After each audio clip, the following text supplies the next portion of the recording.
Hello everyone, स्वागत है आप सभी का हमारे यूट्यूब चैनल पे। और आज हम बात करने वाले हैं वेब सर्वर के बारे में। वेब सर्वर इंटरनेट की दुनिया का बहुत ही स्ट्रॉन्ग पिलर होता है।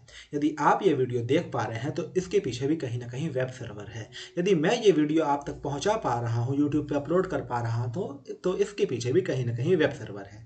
यहाँ तक कि आप डेली लाइफ में जिन सोशल मीडिया ऐप्स का यूज़ करते हैं, जैसे इंस्टाग्राम, फेसबुक, ट्विटर, उन सभी के पीछे कहीं ना कहीं वेब सर्वर काम कर रहा होता है। तो आखिर ये वेब सर्वर होता क्या है? तो मोजिला डेवलपर नेटवर्क के अकॉर्डिंग वेब सर्वर एक्चुअल एक डुअलिटी है। ये हार्डवेयर भी हो सकता है, सॉफ्टवेयर भी हो सकता है, और इन दोनों का कॉम्बिनेशन भी हो सकता है। मतलब कि ये सिर्फ एक मशीन नहीं है, ये एक ऐसा सिस्टम है जो ये इंश्योर करता है कि तुम्हारा एप्लीकेशन हमेशा ऑनलाइन रहे। अच्छा, सोच लो कि अगर तुम्हारा जावा कोड एक ऐप डॉट जार फाइल में कंपाइल हो गया, तो वेब सर्वर वो इंफ्रास्ट्रक्चर है जो ये इंश्योर करता है कि ये फाइल कभी भी बंद ना हो। तो वेब सर्वर के जो दो मेन कंपोनेंट्स होते हैं वो हैं हार्डवेयर और सॉफ्टवेयर। तो सबसे पहले हम हार्डवेयर की बात करते हैं। देखो, हार्डवेयर के अंदर हमारे पास तीन यूनिट आती हैं: स्टोरेज, कनेक्टिविटी और डेटा इंटरचेंज। तो पहला है स्टोरेज। इसमें वेब सर्वर, सॉफ्टवेयर और स्टैटिक फाइल्स रहती हैं, है ना। जैसे HTML है, CSS है, जावा स्क्रिप्ट है, इमेजेस है। दूसरा जो हमारा पिलर है वो है कनेक्टिविटी। ये एक फिजिकल मशीन है जो किसी भी डेटा सेंटर में बैठी हुई है, जैसे गाजियाबाद में, और ये ग्लोबली इंटरनेट से कनेक्टेड होती है।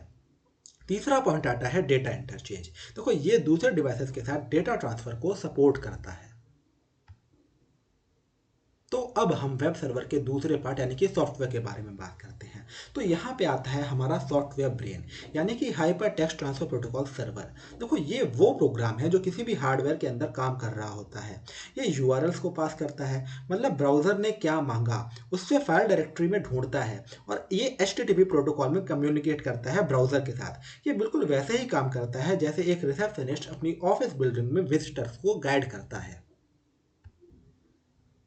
HTTP सर्वर के काम करने के पीछे का लॉजिक है हमारा ये रिक्वेस्ट रिस्पॉन्स साइकिल। इसी साइकिल पे ये वेब सर्वर्स काम करते हैं। देखो, मैं तुम्हें समझाता हूँ।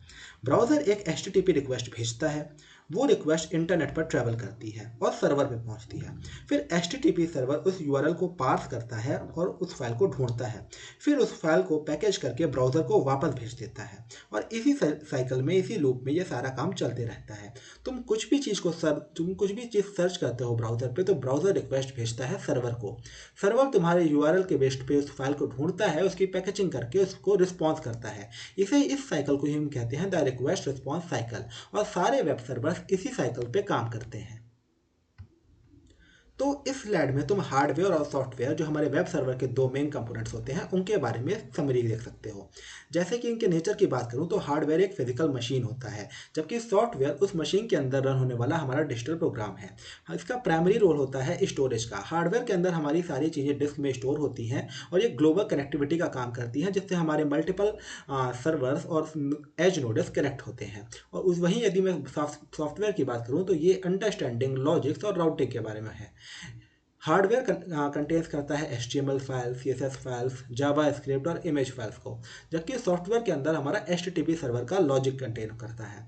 यदि मैं एनालॉजी की बात करूँ तो तुम हार्डवेयर को एक ऑफिस की बिल्डिंग की तरह अज्यूम कर सकते हो, और सॉफ्टवेयर को उस बिल्डिंग के अंदर काम करने वाले रिसेप्शनिस्ट की तरह अज्यूम कर सकते हो। तो ये था हमारा आज का इंट्रोडक्शन वेब सर्वर के बारे में। यदि तुम्हें आज का वीडियो अच्छा लगा हो तो लाइक करो, सब्सक्राइब करो, और मिलते हैं नेक्स्ट वीडियो में। तब तक के लिए बिल्ड करते रहो।